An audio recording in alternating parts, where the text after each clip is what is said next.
La vie cachée du Père Noël. Que sait-on vraiment du Père Noël? Les esprits chagrins diront qu'il n'existe pas, d'autres que c'est une pute à la solde du capitalisme de Coca et de Big Pharma. Les internets ont récemment révélé que celui-ci serait kémite, avançant qu'il fallait avoir une sacrée paire pour distribuer en une seule nuit des jouets à des millions d'enfants tout en ayant le culot de gâter les riches et de léser les pauvres. Mais pour un rechercheur de vérité honnête, cette théorie manque de consistance. Dans plusieurs vidéos sur internet, les blogueurs ont donné à qui mieux pour défaire cette thèse farfelue. En effet, pour que le Père Noël soit effectivement un kémite, si l'on prend en compte que les enfants d'Afrique sont sans conteste les grands perdants de la nuit de Noël, il faudrait que celui-ci soit envoûté pour consentir à ce point à sacrifier ses frères sur l'autel du nouvel ordre mondial. Autrement dit, il faudrait qu'il soit un zombie. Or si le Père Noël était un zombie, il puerait de la gueule et ne saurait se faire obéir de ses reines qui se fient à leur odorat. À moins que ceux-ci soient aussi des zombies.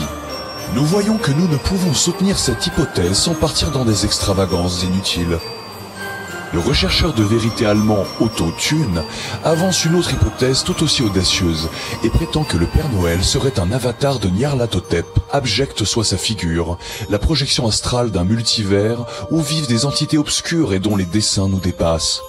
Se basant sur une étude comparée d'innombrables vidéos de YouTube sur Internet, il avance divers arguments en faveur d'une existence extra-cosmique du Père Noël. Il est métamorphe, c'est un esprit pervers et sadique. Tous les ans, on espère un miracle de Noël et rien ne se passe. D'ailleurs, Père Noël a les mêmes initiales que pervers narcissique. La nuit de Noël a lieu le 24 décembre, ce qui correspond à la naissance de Jésus. C'est une synchronicité. Les guides veulent nous faire passer un message. Noël est un projet nazi.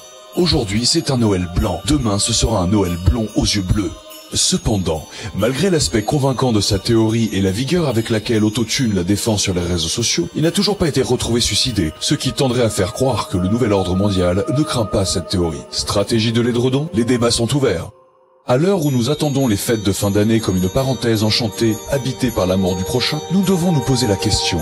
Sont-ce des agapes en pâte que la société de consommation veut nous imposer? Ne sont-elles pas plutôt un trou de verre, un Stargate démoniaque destiné à nous clouer à la matrice?